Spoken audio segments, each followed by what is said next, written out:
Bom dia, irmãos, a paz do Senhor a todos, amém?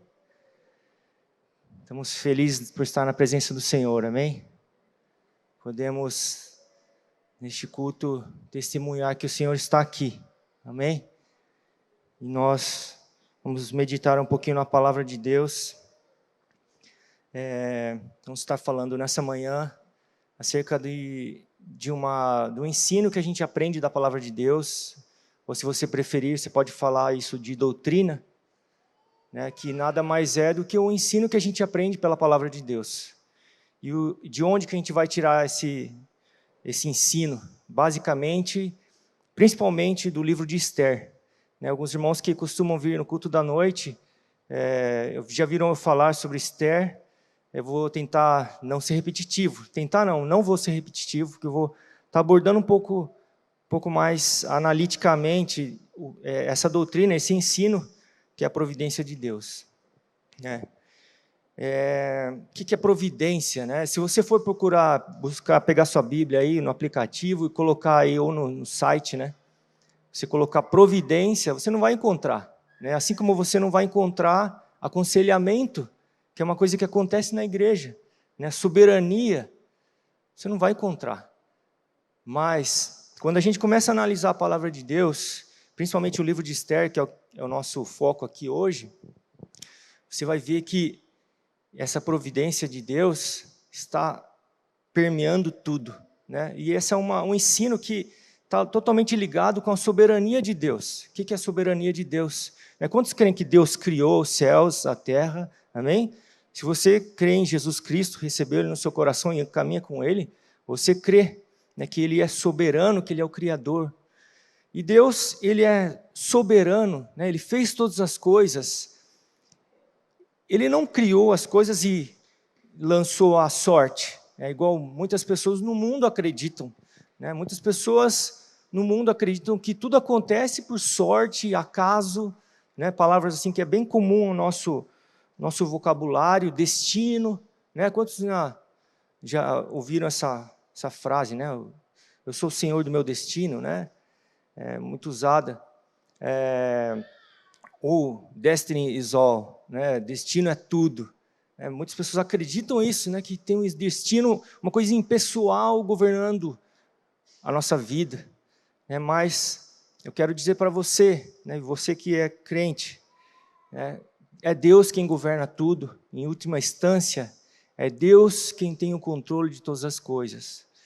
Nós, na semana passada, judeus por todo o mundo celebraram uma festa, né, que podemos ver no livro de Esther, é a festa do Purim, né, que foi uma reversão de uma condenação, né, sobre esse povo. É um povo que estava condenado à morte. Havia o rei Assuero, ou em outras Bíblias você lê Xerxes, né, que é um persa. Ele havia decretado que o povo seria exterminado, né, e pela mão de Deus, mão poderosa de Deus, para quebrar essa sentença de morte, um genocídio seria para o povo, né? E o que aconteceu? Né? Deus reverteu isso e o povo se alegrou, o povo celebrou.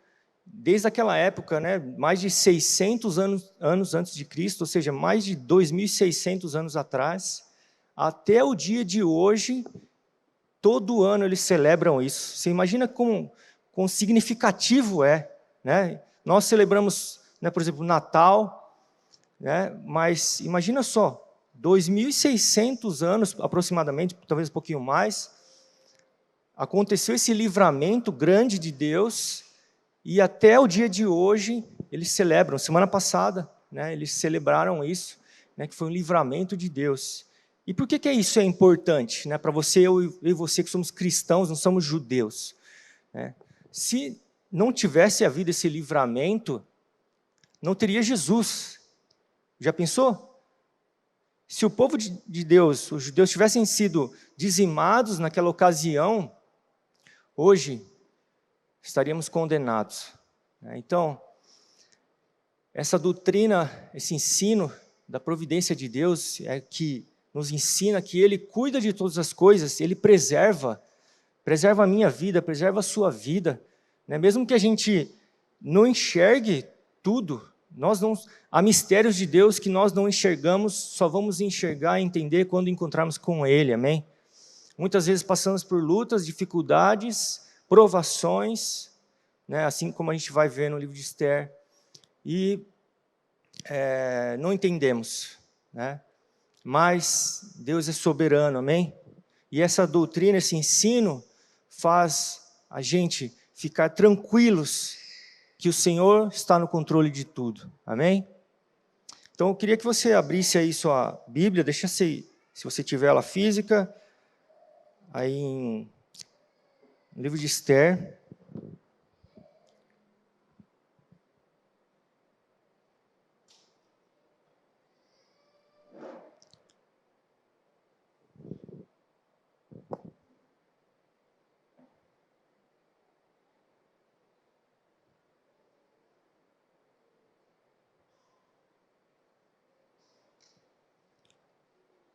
Lembrando um pouquinho da história, né? O que estava acontecendo nesse livro? Talvez você já sabe decor, mas para aqueles que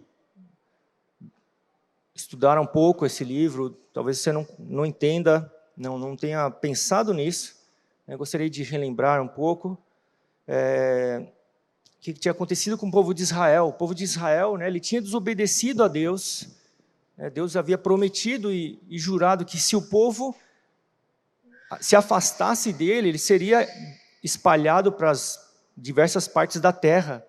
E aconteceu isso com o povo de Israel. O povo de Israel foi levado cativo, e nessa época do livro de Esther, havia um império que estava governando praticamente toda a Ásia, né, estendia desde a Índia, que nós conhecemos hoje, até a ponta da África, né, Etiópia, toda essa extensão de mais de 5.000 quilômetros, né, estava sob o governo do Império Persa. Né, os persas eram... em outros livros da Bíblia você pode ouvir deles também, né, ler. Por exemplo, no livro de Daniel, Daniel cita o rei Dario, cita Ciro, né, que foram reis que não eram cristãos, assim, seguidores do Deus de Israel, né, mas foram reis que foram usados por Deus de uma maneira, né, para que permitisse a vontade de Deus ser realizada, né, a preservação do povo. Vocês lembram que o rei, né, na época de Daniel, ele foi usado por Deus para preservar a vida de Daniel, seus irmãos na fé, seus irmãos na sua raça, né, e o mesmo aconteceu com Assuero. Né, Assuero, ele era o neto de Ciro, né, esse rei que começou, né, o Império Persa. E ele tinha muito poder, né, tinha um exército de mais ou menos 300 mil soldados, né? Eu creio que muitos aqui gostam de filmes, eu creio que o pastor Diego, sempre comenta do filme do 300, né? Essa história aconteceu, né, justamente nessa época do rei Xerxes, né? Ele encurralou os espartanos lá, né, naquela batalha, e foi ele que executou essa batalha, essa luta aí. Né? Então,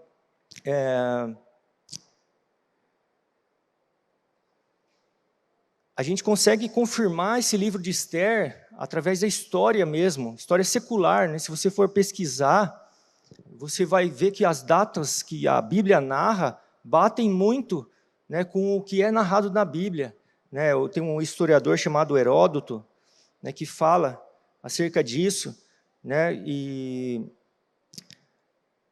todas as várias situações, ocorrências, né, e esse Império Persa, rapidamente, eu não quero alongar muito nisso, mas ele era bastante organizado, né, era um império que era dividido em 127 províncias, mais ou menos como fossem cidades capitais, né, e quando a gente lembra da história de Daniel, ele era como fosse um supervisor de várias cidades dessa. Né? Por isso que Daniel sofreu inveja daquelas pessoas e foi jogado na cova dos leões, né? Se você lembra da história de Daniel.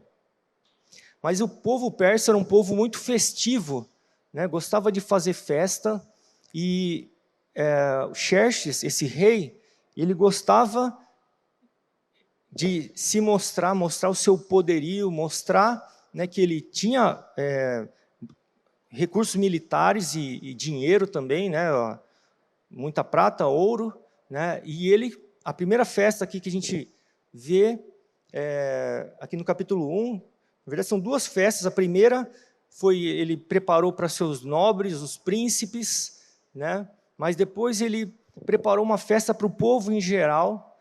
Imagina, festa de meses, né, com comida à vontade, vinho à vontade, né, o povo estava totalmente na farra, né? E nesse contexto que surge o primeiro conflito da história, onde o rei, para mostrar o seu poderio, a sua grandeza, né, ele quis mostrar a beleza da sua esposa, que na época era a rainha Vasti, né, que era muito bela, e aí ela afronta ele, né, ela diz um não para ele, né. Imagina só um rei que tinha o controle de uma boa parte da Ásia, dominava tudo, e todo mundo da época, né, era o rei mais poderoso da sua época. A mulher dele fala para ele, né, não vou comparecer para você, eu não vou. Então o rei ficou desconcertado e buscou seus conselheiros, né, o que eu vou fazer com isso? E aí que acontece, os conselheiros falam para ele, se você permitir que isso aconteça, que isso permaneça, todas as famílias de todo o império vão seguir o exemplo, né? As mulheres não vão mais respeitar seus maridos, as famílias vão terminar, né? E você vai ficar desmoralizado. Então o rei decide afastar, né, expurgar a rainha Vasti, e decide chamar, né, uma nova rainha. Mas antes disso, passam-se 4 anos, né, o rei ele fica desapontado, empreende batalhas militares, né, a gente pela história vê isso, entre a deposição, né, a expulsão de Vasti e o aparecimento de Ester, tem um período de 4 anos aí, onde o rei vai, conquista terras, né, faz campanhas militares, né, e depois aparece Ester na história. Aí, o que tem a ver a providência de Deus com essa primeira parte, né, dessa história, desse fato narrativo aí? Imagine só, né, se Vasti tivesse obedecido o rei e tivesse falado, não, eu vou mostrar minha beleza para todos esses príncipes, né? Já pensou? Né?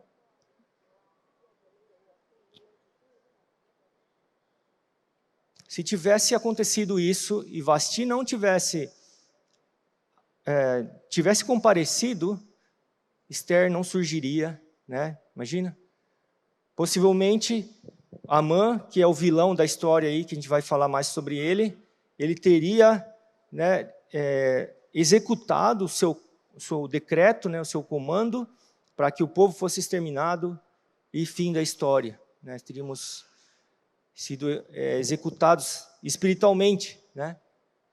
Então, a gente vai começando a observar, né, por acontecimentos aparentemente banais, simples, a mão de Deus, né, agindo, né?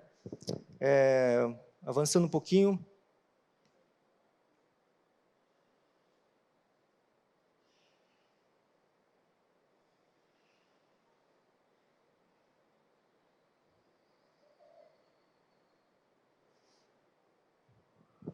Então passa o tempo, passa esses 4 anos aí, é convocada a rainha Ester, né? Na verdade, você sabe da história, né? Foram feitos um festival de beleza, né? E Ester agraciada, né, por Deus. Né, uma coisa importante a gente destacar é que, com certeza, havia mulheres belíssimas ali, né, mas Esther, ela tinha algo em seu interior, né, que hoje nós sabemos, né, que a presença de Deus estava com ela ali, o favor de Deus, né, que muito mais do que a beleza externa, é a presença, a graça, o favor de Deus em nosso coração, amém? O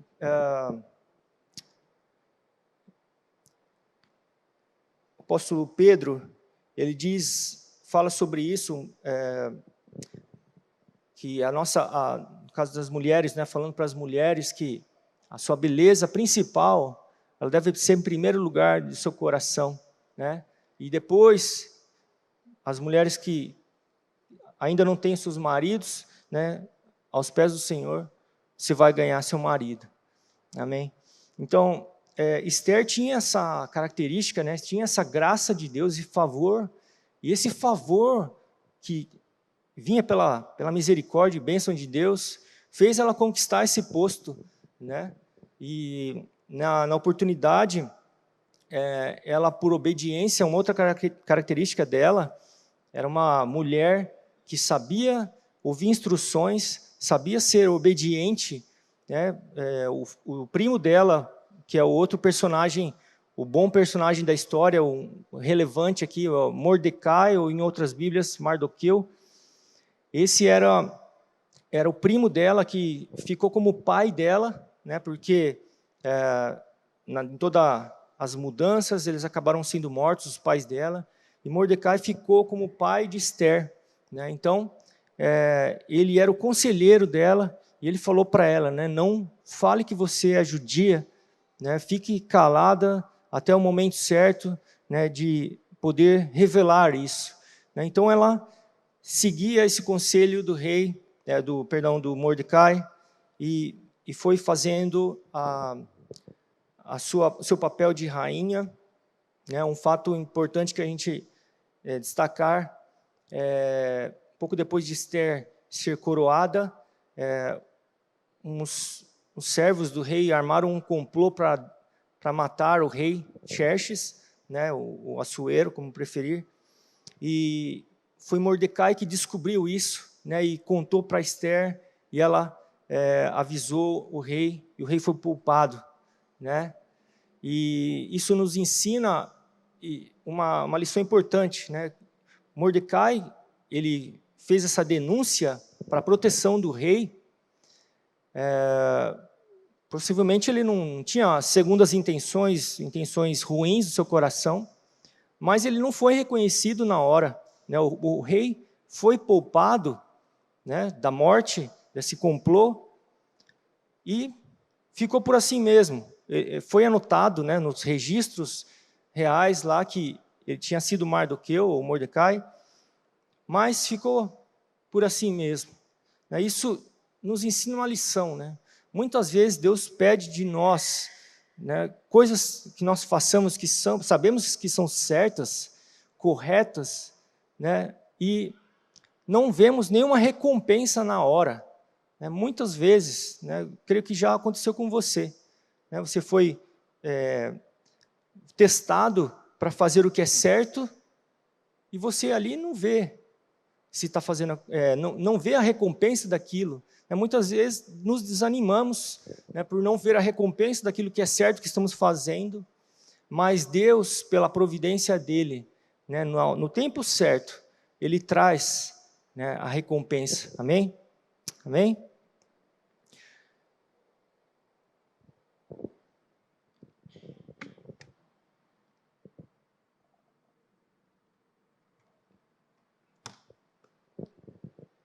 Falei do vilão da história, né, que é Amã.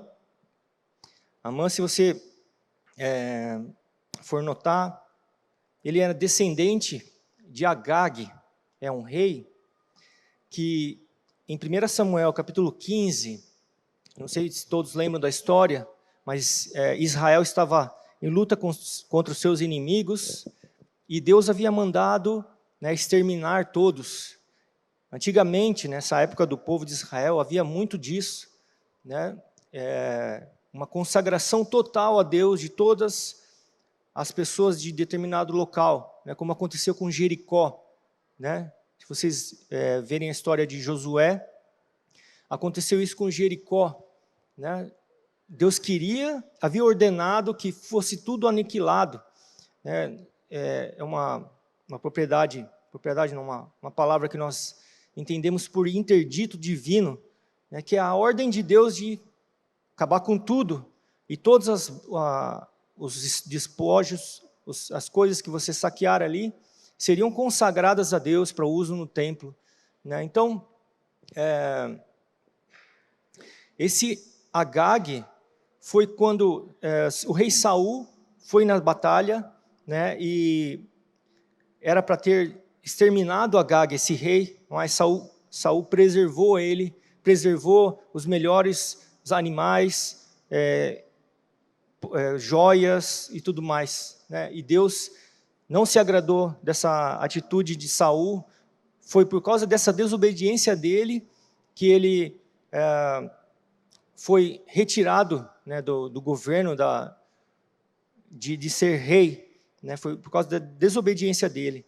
E o que aconteceu, né, por consequência da desobediência de Saul? Além dele perder o trono, né, causou um tremendo um estorvo, né, uma inconveniência no povo de Israel, né, porque eles tiveram inimigos ali que ficaram perturbando eles por várias gerações, né, e aí surge Amã, né, que é esse que vai estar no caminho do povo de Deus, vai estar ameaçando a Mordecai e a Esther, né? O que aconteceu? Amã, ele tinha uma posição como fosse a segunda no reino, né? E ele era muito orgulhoso, muito soberbo, queria que todos se prostrassem para ele. Só que Mordecai, ele sabia da descendência de Amã e não fazia o que ele queria, né? Ele não se dobrava. Ele queria que todos prestassem a reverência para ele, mas Mordecai não fazia. Então ele foi pegando uma birra contra ele e foi maquinando fazer o mal contra Mardoqueu. A gente vai ver um pouco mais para frente que ele sussurra, né? Ele fala para o rei para que fizesse uma lei, um decreto que exterminasse, né, a todo o povo por inveja e ódio de Mordecai, porque eles falavam assim que eles desobedecem, né, as ordens reais, né? O fato apenas de Mordecai não se curvar, não prestar reverência a ele, já foi o que irritou, né? Então, isso coloca o povo todo, o povo de Deus, numa armadilha, né? E aí que entra o papel de Esther nisso tudo. A gente vai ver aqui, no capítulo 4, versículos 13 e 14. Isso aí.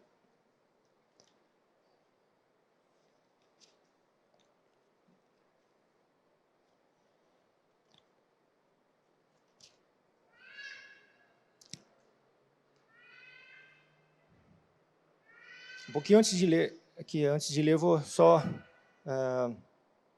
Esther, ela tinha sido empossada, né, como rainha, e talvez ela pode ter pensado, eu sou rainha, se eu ficar quietinha aqui e não falar que eu sou judia, talvez eu seja poupada, né? Mas aí Mordecai fala para ela no capítulo 14, né? Perdão, no 13. Não imagines que por estares na casa do rei, só tu escaparás entre todos os judeus. Porque se de todo te calares agora, de outra parte se levantará para os judeus socorro e livramento, mas tu e tua casa de teu pai perecereis. E quem sabe, para conjuntura como esta, é que foste levada rainha. Esse versículo aí, basicamente, é um dos pontos centrais de todo o livro, né, de Esther, né, que faz a gente entender essa providência de Deus, que eu falei no começo, para cada um de nós. Né? Esther, ela foi o canal de Deus, né, o instrumento de Deus para a preservação de todo o povo. Amém? Muitas vezes nós somos assim também. Né? Deus usa a gente para ser um instrumento de salvação para outra pessoa. Muitas vezes não percebemos a mão invisível de Deus atuando em nossas vidas, atuando, né, pelos acontecimentos. Mas aqui, né, Esther, ela foi usada por Deus, né, para que pudesse interceder pelo seu povo. Né? Nós falamos bastante aqui na igreja sobre jejum e oração, e é isso que ela faz nessa época. Né? Ela convoca todo o povo a jejuar, a orar, clamar misericórdia de Deus, né, para que Deus revertesse o quadro dessa lei que fora, né, imposta por Amã, e o rei selou com o anel dele. Ou seja, o rei, naquela época, né, é como se fosse publicado no Diário Oficial do Brasil. Né? Foi publicado lá, está valendo, já era. Né? E aconteceu isso com o povo. Né? No terceiro mês, havia sido publicado aquele decreto para que fosse executado 9 meses depois. Então, isso deu um desespero neles. Né? Começaram a divulgar, naquela época não havia diário oficial, não havia internet, né? Havia um sistema de correios bastante eficiente, tinham cavalos reais que iam levando de província a província a notícia, os decretos, né, e foram chegando para todos os judeus, né, todos se quebrantaram, todos se humilharam, né, por causa dessa notícia. E aí entra, né, a importância do jejum, né, e da oração coletiva relacionado à nossa batalha. Né? A gente sabe pelo livro de Efésios, capítulo 12, né, que a nossa luta não é contra pessoas. Né? Muitas vezes elas são instrumentos do diabo, né? Mas a nossa luta é contra potestades, contra dominadores, amém? Mas Deus está acima, amém? Então, a gente aprende aqui da história de Esther, né, que isso é importante para o povo de Deus fazer. Né? Nós buscarmos a Deus, buscarmos a Ele, né, de um coração sincero. Né? Não é para ficar fazendo jejum só para emagrecer. Né? Não é para ficar se privando por querer fazer uma barganha com Deus. Né? Mas aqui foi uma questão de vida ou morte. Foi uma questão realmente importante. Imagine, pense você na situação daquele povo, né? Se tivesse sido decretada a aniquilação daquele povo. Né? Quão sério seria isso? E foi nesse espírito, né, que eles fizeram esse jejum coletivo e se entregaram a Deus. Né? E Deus, como soberano que é, né, fez essa mudança de história, essa mudança de caminho ruim em caminho bom, em tristeza, né, em arrependimento, Deus converteu isso em alegria. Né? No livro de Esther, a gente vê que esse vilão, que era Amã, né, todo o mal que ele estava planejando contra o povo de Deus, né, desejando que uma das coisas nesse decreto, né, dizia que o povo ia perder todos os seus pertences, suas propriedades, e aí tudo para os saqueadores. Né? E Deus reverteu tudo isso contra Amã. Né? Amã tinha maquinado, a sua esposa e seus amigos falaram para ele, prepara uma forca, né, gigante, aí, de mais de 20 metros de altura, mais ou menos a altura dessa torre de celular aqui, né, para pendurar Mordecai lá, ele ficar exposto, ficar um exemplo de vergonha para todo mundo, né? Mas Deus, com a sua mão poderosa, mudou esse destino de Mordecai e de todo o povo, né?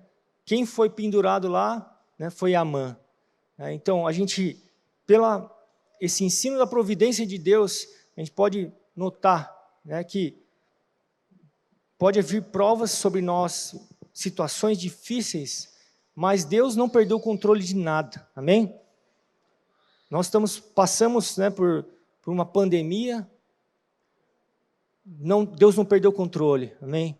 Não importa o que aconteça amanhã, se o dólar vai subir ou cair, o dólar vai desaparecer, vai ser subjugado, né? Há muitas conversas disso, né, que o dólar vai cair e vai ser outra moeda que vai ser a melhor, né, que é a oficial do mundo. Mas não importa, importa que Deus está no controle e que nós, como cristãos, né, reconhecemos a soberania e a providência de Deus, nós podemos ficar confiantes, né, não importa o que aconteça. O que o povo de Israel, ele passou por isso, né, e nessa história brilhante que estamos vendo basicamente um panorama aqui bastante rápido, a gente pode aprender algumas lições, né, que uma delas é, diante dos fatos mais terríveis da nossa vida, nós precisamos tomar decisões com o auxílio de Deus. Esther, ela tinha um desafio ali, né? Se ela tivesse ficado calada e não tivesse intercedido pelo povo, a Deus, povo judeu, né? Uma lição: não se preocupe se ao longo da vida não reconhecerem seu esforço e dedicação. Deus vê, irá recompensá-lo. A oração é uma arma valiosa, mas use-a para ter um relacionamento com Deus, e as demais coisas virão como consequência. Descanse em Deus, mas não pare de agir. Isso é muito importante, né? Muitas vezes a gente ouve, né, essa palavra, descanse no Senhor, né? Tu és o meu descanso. E às vezes a gente leva ela, interpreta ela do jeito errado, achando que a gente, então eu vou dormir só, não vou me preocupar com nada, que se exploda o mundo, eu não vou agir em nada, né? Mas o povo de Israel nos ensina aqui, eles confiaram em Deus, sim, mas também eles se protegeram, né? Deus autorizou não, a rainha Esther intercedeu pelo povo, e eles se protegeram, se defenderam. Quando passaram esses 9 meses aí do decreto, que era para aniquilarem a todos, chegou o dia, né, justamente o dia 13 do 12º mês, de execução desse decreto.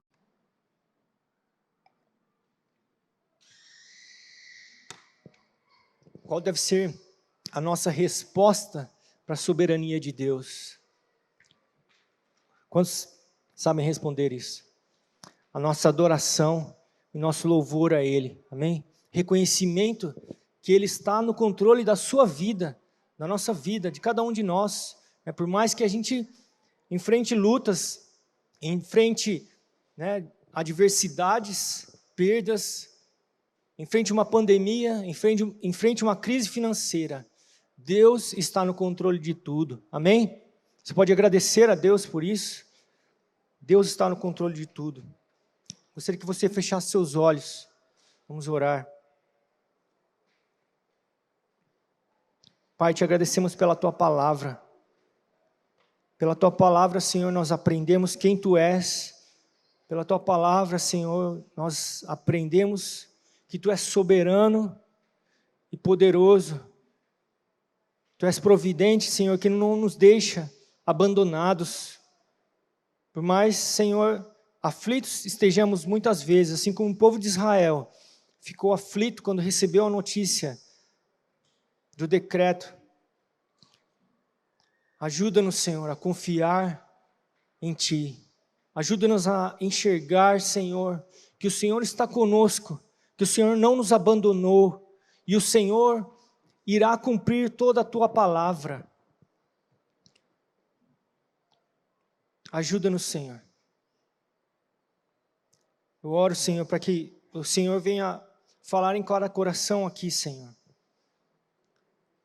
E faça-nos arrepender de nossos pecados, de nossas falhas. E perceber, enxergar, ver que sem Ti não somos nada. Que sem Ti nossa vida está perdida. Mas contigo, pelo Teu Filho, nós temos a esperança e a confiança de uma vida eterna.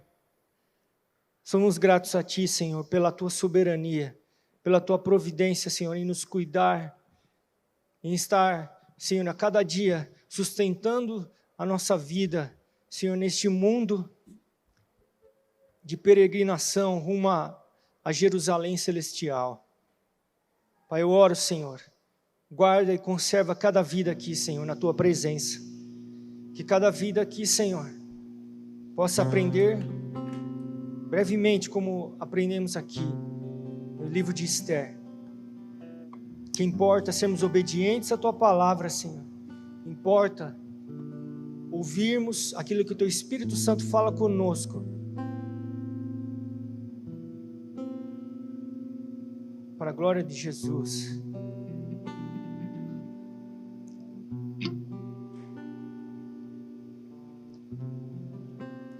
Nesse momento eu quero deixar uma oportunidade para você, se você quiser receber oração. Talvez você está enfrentando dificuldades, lutas na sua família, ou onde seja. Mas saiba que o Senhor, Ele vê, amém? O Senhor vê. O Senhor vê o nosso interior. Ele não está calado, Ele não está cego, Ele não está indiferente à nossa situação. O Senhor não criou o mundo e largou o mundo para o diabo e para a humanidade. Não, o Senhor tem tudo sobre o seu domínio. Amém? Então, neste momento, enquanto nós adoramos a Deus, se você quiser oração, venha à frente. Amém? Deus abençoe a todos.